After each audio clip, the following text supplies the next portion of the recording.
Imagine you wake up one day, and everything you think you are, your name, your achievements, your roles, disappears. What would remain? Who would you be? This question might sound frightening, but it holds the key to a profound truth. We are not what we think we are.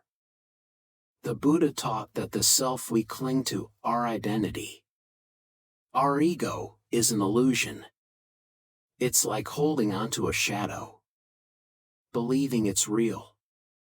And when we cling to this false sense of self, we create suffering, stress, anxiety, and conflict.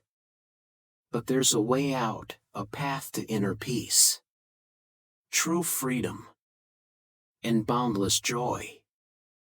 In this video, we'll uncover the Buddha's teachings on non-self, anatta. Explore why letting go of our identity is so powerful, and how we can apply this wisdom to live happier, freer lives. Stick with me to the end, where I'll share a life-changing exercise that will help you experience this truth for yourself. What is non-self? The profound truth that changes everything. The concept of anatta, or non-self, is one of the most transformative yet misunderstood teachings of the Buddha. It challenges everything we've been taught to believe about ourselves, our identity, our sense of me and mine, the voice in our head that says, I am this, or this belongs to me. At first glance, it may sound unsettling, even absurd. How can there be no self? I'm sitting here, breathing, thinking, feeling. Doesn't that prove I exist? But the Buddha invites us to look more deeply, to examine the self we hold so tightly. What we discover is astonishing. The self we cling to is not solid, not fixed, not permanent. It is, in fact, a mental illusion, a story we tell ourselves to make sense of an ever-changing flow of experience. Picture this. You're sitting by a riverbank, watching the water flow. The river is alive, constantly moving, never the same from one moment to the next. If someone asks you to point to one spot and say, this here is the river, you can't. Why? Because the river is not a thing, it's a process, a flow of water. Always changing, always in motion. Now reflect on yourself. Are you not the same? Your body changes over time, childhood, adolescence, adulthood, old age. Your thoughts are like clouds drifting across the sky, appearing and disappearing without warning. Your emotions rise like waves in the ocean, sometimes calm, sometimes turbulent, but never lasting. Even your memories fade, shift, and transform as the years go by. And yet, despite all this change, we cling to the illusion of a permanent me, a fixed identity that we try to protect, prove, and preserve. The Buddha, with unmatched clarity, revealed this truth more than 2,500 years ago. All phenomena are without a self. When one sees this with wisdom, one turns away from suffering. This is the path to purification. Think about this deeply. If there's no permanent self, what are we really clinging to? What are we so afraid to lose? Imagine your life as a candle flame. The flame burns brightly, but it is never the same flame from one moment to the next. The wax melts. The wick burns. And the fire dances. It appears solid. But it is always in motion, dependent on fuel, wind, and circumstance. We are no different. Like the flame, our existence is not a fixed thing, it's a process, dependent on countless causes and conditions. This realization isn't meant to frighten us. On the contrary, it's profoundly freeing. The belief in a permanent self is the root of our suffering. Why? Because we cling to roles, identities, and possessions as if they define us. We think, this job is me. This relationship is mine, or this success proves who I am. But when life inevitably changes, when jobs are lost, relationships end, or circumstances shift, we feel shattered. The tighter we hold on, the more we suffer. But what happens when we let go? When we see through the illusion of self, the fear of loss disappears. We stop grasping at shadows. We stop fighting the natural flow of life. Just like the river, we allow ourselves to move, to change, to flow freely with each passing moment. In understanding non-self, we uncover a liberating truth: we are not the thoughts in our heads. We are not the roles we play. We are not the past that haunts us or the future we fear. We are something far deeper, a part of life's great, unfolding dance. So, I invite you to pause. Take a breath. Ask yourself, who am I really? Don't look for a verbal answer. Just observe the thoughts that arise. And notice how they come and go, like ripples on the surface of a pond. The more you see their impermanence, the more you'll sense a quiet space beneath it all, a place of peace, free from clinging. The Buddha's teaching of non-self is not about denying your existence, it's about showing you the truth, that you are not a fixed I to protect or defend. You are something vast, interconnected, and flowing. And when you let go of the illusion of self, what remains is pure freedom. It's the beginning of a life where suffering no longer binds you, where you can finally breathe, finally let go, and finally be at peace. You are not the riverbank, you are the river. Why clinging to self causes suffering? Let's pause and reflect on a truth we all face. How often do we define ourselves by external things?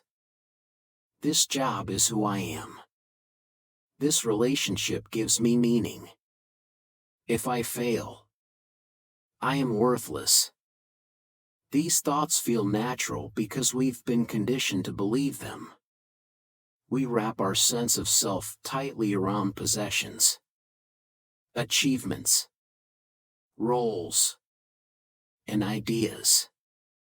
But what happens when these things, inevitably, change? What happens when the job is lost? The relationship ends, or failure arrives? The Buddha taught that this clinging to the illusion of self is the root of suffering. The self we try to protect and preserve doesn't exist as we think it does. It's not a solid, unchanging entity. Yet, we build our lives around this fragile illusion. And when the illusion is shattered, we feel lost. Imagine this. A man devotes his entire life to building a successful business. It's his pride, his identity, his life's work, his reputation, confidence, and self-worth all rest on its success. But one day, the business collapses, unexpectedly and completely. He's devastated. He feels as if his very self has been destroyed. Because in his mind, the business was him. Now, let's consider, did the business ever truly define him? Was he not still alive, breathing, thinking, and capable of starting anew? The truth is, he wasn't grieving the loss of the business, he was grieving the loss of the self he had tied to it. What if he had seen the business not as me, but simply as a part of life's flow, something impermanent? Like the seasons? He could have mourned its loss but moved forward with peace, knowing it was never truly his to begin with. This story reflects a universal truth: when we attach our identity to external things, we set ourselves up for inevitable suffering. Nothing in life is permanent, not our roles, relationships, possessions, or even our bodies. Clinging to these things as though they define us is like gripping sand in your fist. The tighter you hold, the more it slips away. Why does this happen? Because the ego, the illusion of self, demands permanence in a world that is ever-changing. It resists the natural flow of life, clinging to a false sense of control. This resistance is what causes our pain, anxiety, and despair. The Buddha's wisdom teaches us that letting go is not about giving up, it's about gaining freedom. When we let go of the idea that this is me or this is mine, we liberate ourselves from the burden of protecting and preserving something that was never truly ours. Consider a moment in your own life when you felt deeply hurt. Perhaps it was the end of a relationship or the loss of an opportunity. Now ask yourself, was the pain truly about the thing you lost? Or was it about what it represented to your sense of self? Did you feel, without this, I'm not enough? When we see suffering this way, a shift begins to happen. We start to realize that the pain doesn't come from the loss itself, but from our attachment to it. Think of a leaf floating down a river. It moves effortlessly, carried by the current. Now imagine trying to hold on to that leaf as the river flows. The harder you cling, the more tension you feel as the current pulls against you.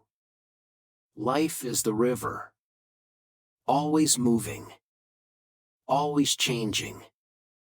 Peace comes not from gripping the leaf, but from letting it flow. Key takeaway: clinging to a false self binds us to suffering because it pits us against the natural impermanence of life. Letting go of roles, possessions, and the need to prove our worth sets us free. This is not just philosophy, it's practical wisdom. When we stop clinging, we make space for resilience, renewal, and joy. We realize that our worth isn't tied to what we own or what we achieve. It is simply found in being. The Buddha's teaching is clear: suffering begins where clinging starts. And freedom begins the moment we let go. So, ask yourself, what are you holding on to right now? What false self is causing your suffering? Maybe it's time to loosen your grip and discover the peace that's been waiting for you all along. Let go and you will find you were never really holding anything at all. Understanding the 5 aggregates, the puzzle of self. Have you ever stopped to ask yourself, who am I really? Not just your name, job, or role in society, but beneath all that. What makes you, you? Most of us live our entire lives believing in a fixed self, a solid me that we must protect, nurture, and preserve. But the Buddha taught that what we call the self is not a single, unchanging thing.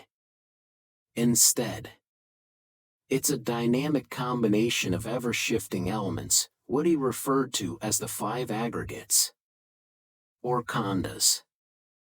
Understanding these 5 aggregates can completely transform how we see ourselves and, in turn, how we experience life. Let's explore what they are and why they matter so much. The 5 aggregates, the building blocks of self. Form, rupa.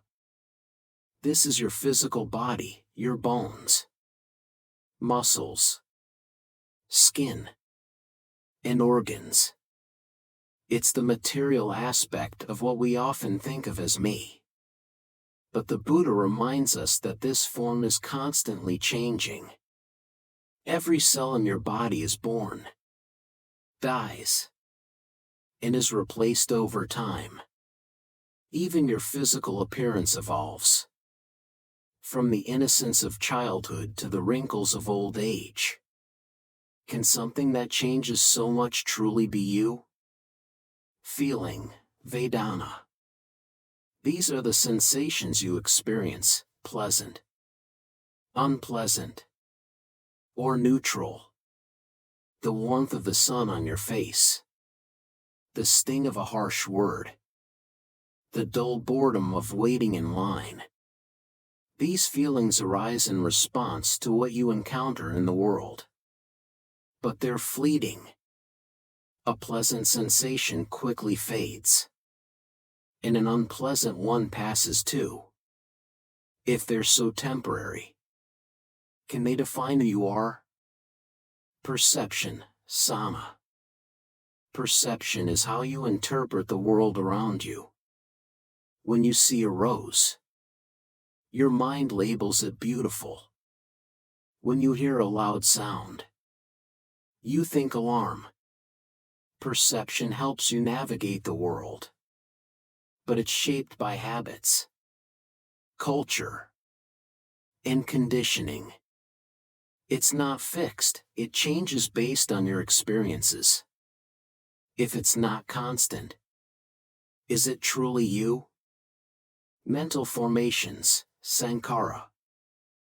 These are your thoughts, emotions, desires, and habits.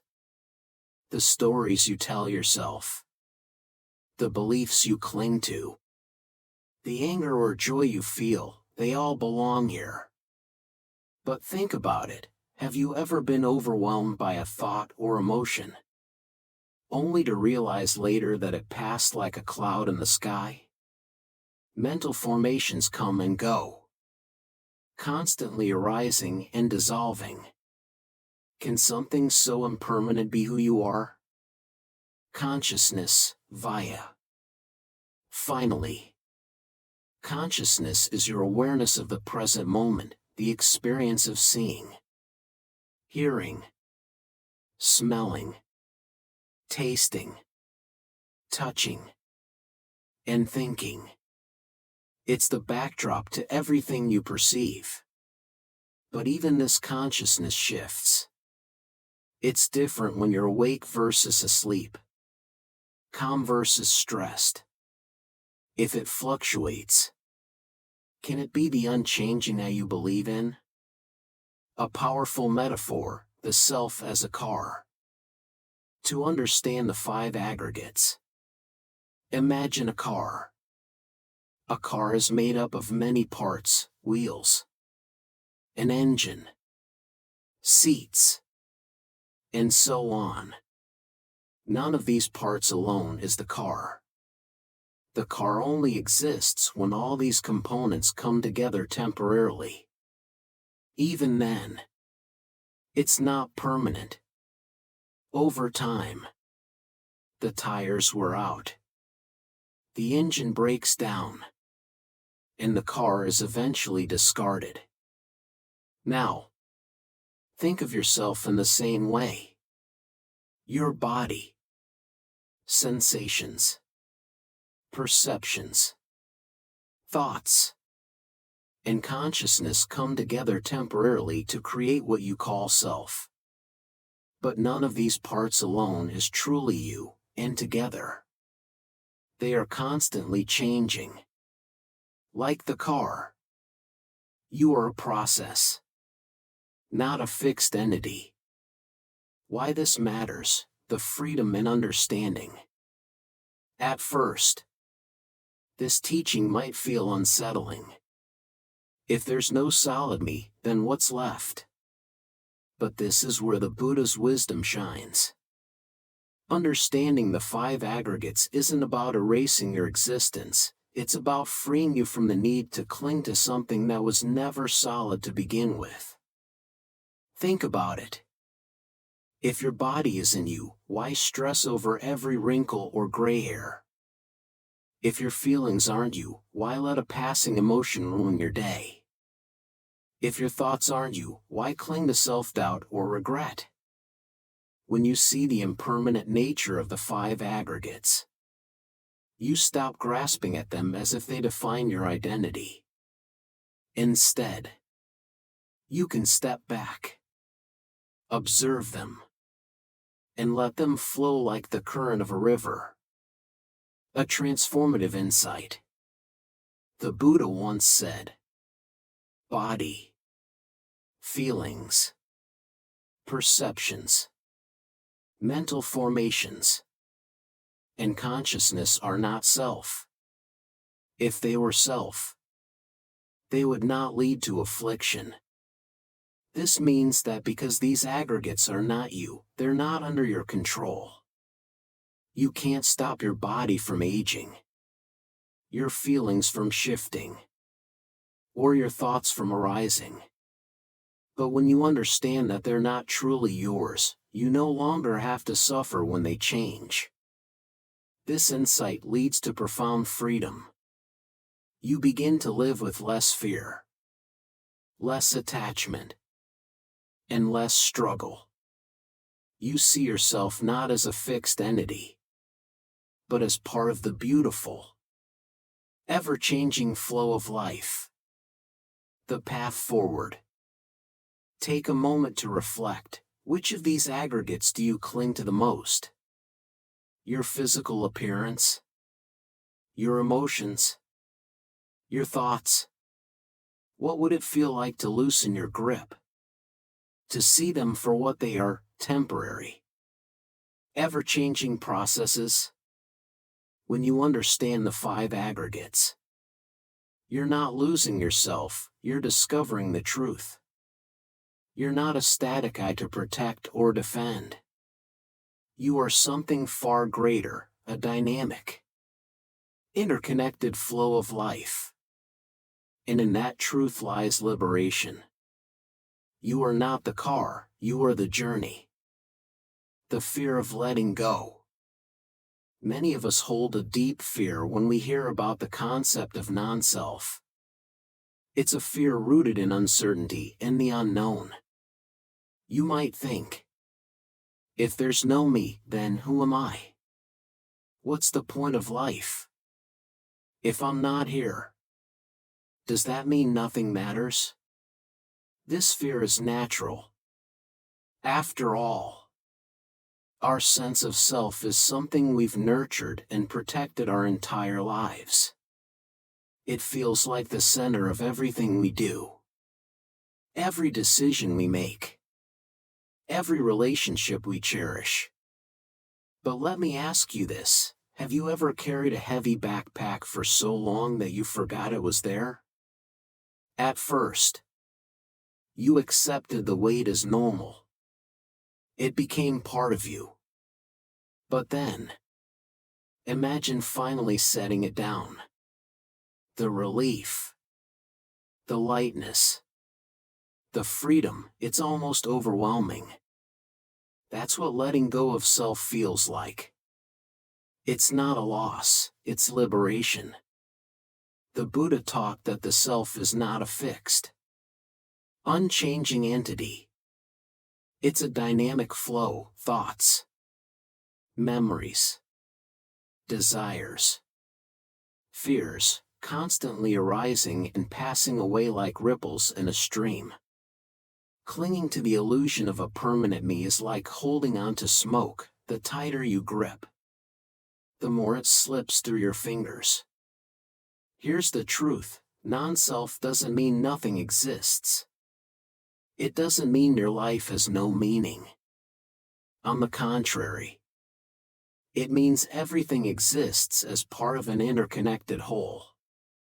The boundaries we think separate us, me versus you, mine versus theirs, are illusions.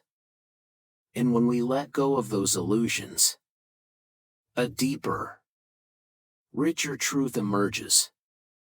There's a story of a monk who was once asked what it feels like to let go of the self. He replied, "It's like putting down a heavy load you've carried for so many years. At first, you're scared of who you'll be without it. But then you feel the freedom. You realize the weight was never you, it was something you chose to carry." When we cling to our identities, our names, achievements, opinions, we trap ourselves in a cycle of pride and fear. We live defending a self that is as fleeting as a shadow. But when we loosen our grip, we discover something profound. We discover that joy is not tied to who we think we are. True joy arises when we're free from the constant need to prove ourselves, to compare, to protect. We're no longer chasing happiness, we're simply living it. The Buddha said, "By letting go of self, one discovers true joy. And this joy isn't small or fleeting. It's the kind of joy that comes when you're no longer a prisoner of your own mind." So, what's the point of life without a self? The point is life itself. To live, to love, to experience without the burden of a me that's always in the way.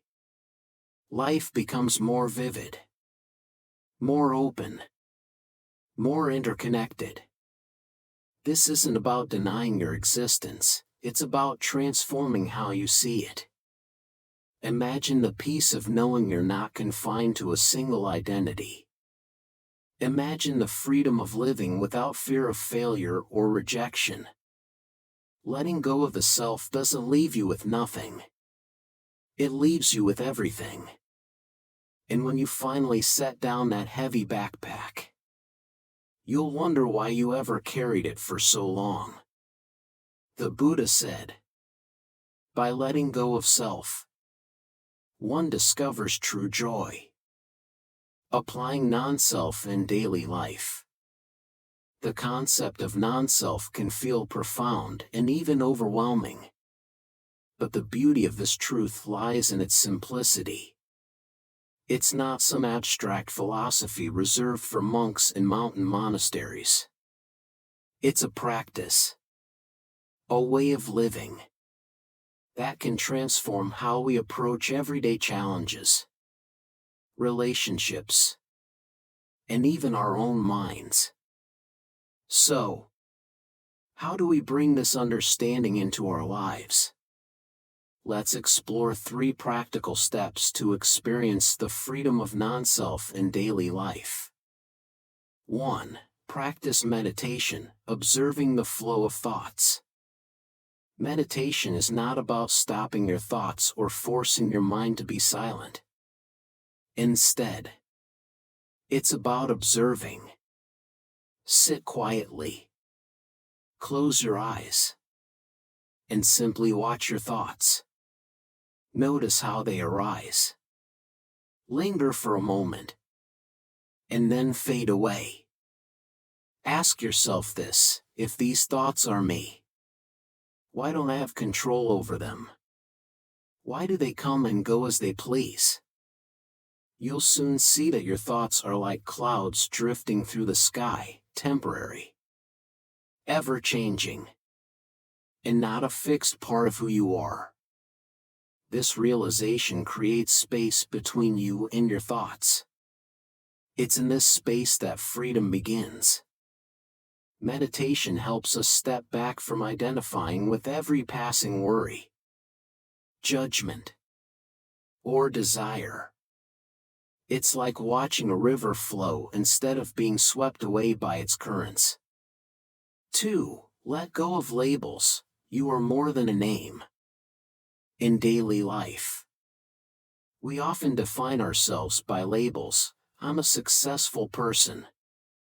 I'm a failure. I'm a good person, or even I'm not enough. But these labels are not the whole truth. They're just stories we've told ourselves or accepted from others. Think about this: if you remove all your labels, who are you? Without your job title, your achievements, or even your mistakes, what's left? The answer is the pure awareness beneath it all, the part of you that simply is. When you let go of these labels, you free yourself from their weight. Success no longer inflates your ego, and failure no longer crushes your spirit. Instead, you live authentically, without being confined by artificial identities. 3. Embrace impermanence, finding peace in change. The truth is, everything in life is in constant motion. Your body ages, your emotions shift, and your circumstances evolve. Fighting against this natural flow only leads to suffering. But when you accept impermanence, you find peace. Imagine this: someone criticizes you. Your first instinct might be to think, they're attacking me. This reaction stems from clinging to a sense of self that feels threatened. But what if, instead, you simply saw their words for what they are, sounds arising and passing away? When you let go of me, even criticism loses its power. It's no longer a personal attack, it's just another ripple in the stream of life. This perspective helps you respond with calmness and understanding, rather than defensiveness or anger. Bringing it all together, living with the understanding of non-self doesn't mean you stop caring about your life or the world around you. It means you approach it with greater freedom and clarity. You're no longer bound by the fear of losing something or the pressure to prove your worth. The Buddha once said, "All conditioned things are impermanent." When one sees this with wisdom, one turns away from suffering. This doesn't mean life becomes devoid of meaning. On the contrary, it becomes richer, more vibrant. You appreciate moments for what they are: fleeting, precious, and interconnected. You love without clinging. You work without being consumed by pride or fear of failure. Non-self isn't about erasing who you are. It's about dissolving the barriers that keep you from truly living. So, try it. Sit with your thoughts. Drop the labels. Welcome impermanence. Each step brings you closer to the peace and joy of simply being.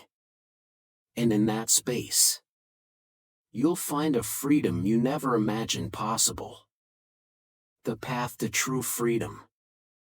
The Buddha's teaching on non-self isn't about losing yourself.